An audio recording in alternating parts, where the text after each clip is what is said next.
semuanya, selamat datang di Indomaret. Salah Kak.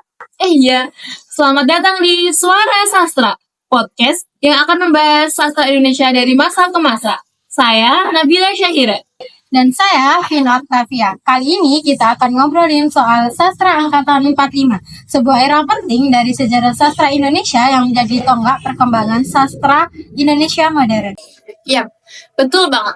Sastra angkatan ini muncul sekitar tahun 1945, makanya disebut sastra angkatan 45. Tapi, ini bukan cuma soal waktu loh. Sastra angkatan ini itu punya semangat yang beda banget dibanding sastra sebelumnya. Benar, mereka itu punya semangat perjuangan, nasionalisme, bahkan individualisme yang kuat.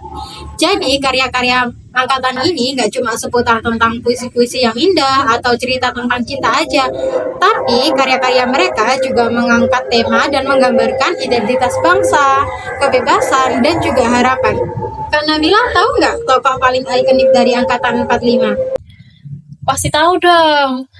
Ada Chairil Anwar, si binatang jalang. Puisinya tuh meledak-ledak dan menggugah banget. Siapa sih yang gak kenal Aku atau Kerawang Bekasi? Puisinya pendek, singkat, tapi dalam dan emosional banget. Aku ini binatang jalang, dari kumpulannya terbuang. Yang aku bacakan tadi dari puisi Aku, karya Chairil Anwar, yang dianggap sebagai perlawanan terhadap konvensi lama. Benar, Chairil itu gak cuma bikin puisi, tapi dia juga yang membuka jalan bagi penyair-penyair muda untuk terus berkarya, mengekspresikan diri tanpa batas. Oke, sebelum kita ngomongin soal angkatan 45 lebih lanjut, Kita ngopi dulu gak sih? atau Cheers! Mantap banget gak sih kopinya? edul banget. Oke, kita kembali ke laptop dulu ya. Nah, tadi kan udah bahas Chairil nih, masih ada lagi kayak Asep Usani, Rival Alpin, bahkan mereka bertiga pernah bikin antologi puisi yang berjudul Tiga Menguak Takdir. Ini jadi kayak manifesto terhadap sastra baru. Dan jangan lupa, masih ada Pramudia Anantatur. Walaupun dia juga aktif di masa-masa setelahnya, tapi karya-karyanya yang awal seperti Kranji Bekasi Jatuh, itu juga lahir dari semangat angkatan 45 loh. Betul banget. Kira-kira ada nggak sih ciri khas dari angkatan 45 yang bikin beda dari angkatan lain? Pasti ada. Kalau kita lihat secara umum, kayaknya kepenulisan angkatan ini tuh lebih lugas, berani, dan penuh dengan semangat revolusioner untuk memperjuangkan kemerdekaan.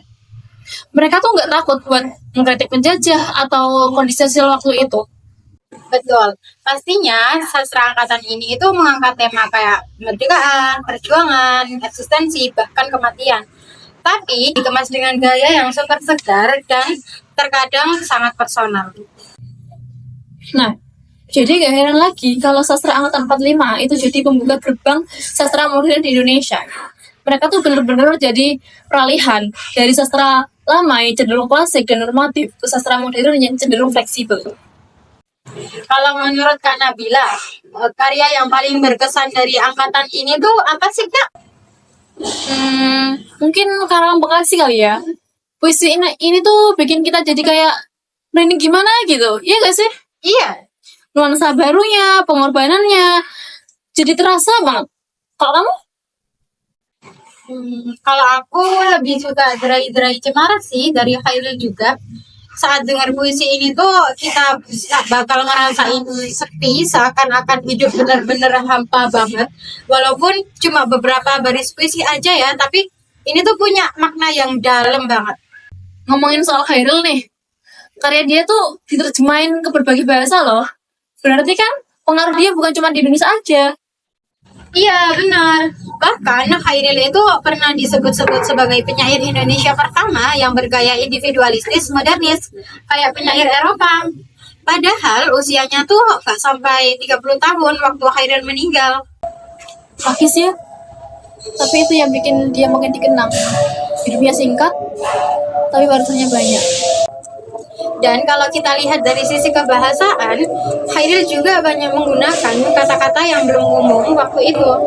Jadi, Chairil juga ikut berkontribusi dalam memperkaya kosakata bahasa Indonesia lewat puisi-puisinya.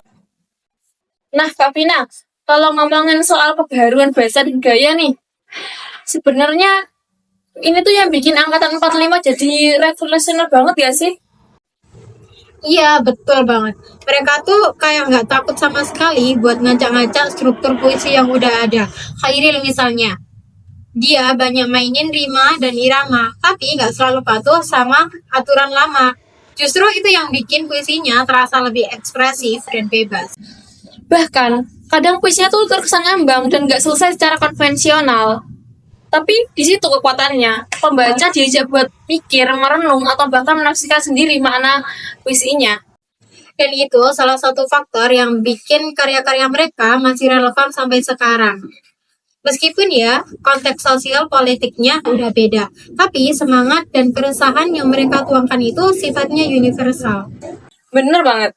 Ngomong-ngomong nih, Khairul tuh punya reputasi yang agak kontroversial gak sih? Ada yang bilang, dia sering menerjemahin karya asing, tapi nggak selalu nyentuhin sumber aslinya. Iya sih, itu jadi bahan diskusi para kritikus sastra juga loh. Tapi di sisi lain, justru dari situ kita bisa lihat gimana Khairil banyak terinspirasi dari dunia luar dan berusaha membuat sastra Indonesia sejajar dengan sastra dunia. Jadi semacam penerjemah liar yang nggak resmi tapi berkontribusi besar buat gaya bahasa dan tema sastra Indonesia saat itu. Nah, sebelum kita tutup episode Suara Sastra kali ini, mungkin dari kita bisa ngasih rekomendasi buku atau karya-karya sastra angkatan 45 buat teman-teman. Boleh banget. Dari aku, coba deh baca Tiga Menguak Takdir. Dari situ kita bisa lihat gimana Khairil, Asrul Sani, Rifa Apin, mereka menyuarakan semangat mereka lewat puisi. Kalau dari aku, bisa juga baca buku Deru Campur Debu yang berisi kumpulan puisi dari Khairil Anwar. Itu semacam kayak kompilasi karya-karya terbaik Khairil. Cocok banget buat yang mau mendalami puisinya. Nah, buat teman-teman yang lagi nonton nih, coba deh cari dan baca karya-karya angkatan ini. Gak cuma soal indah, tapi nilai sejarah dan perjuangannya tuh penting banget. Setuju. Sastra angkatan 45 nggak cuma soal tulisan, tapi juga soal semangat. Bahkan semangatnya masih relevan loh sampai saat ini. Walaupun ya saat ini kita tuh udah merdeka, tapi semangatnya dapat direalisasikan seperti kegigihan dalam belajar dan pantang menyerah untuk menggapai cita-cita. Oke deh, segitu dulu obrolan kita kali ini. Terima kasih sudah nonton episode Suara Sastra. Dan yang terakhir, jangan lupa apa, Pak? Jangan lupa subscribe, like, and comment. Sampai jumpa.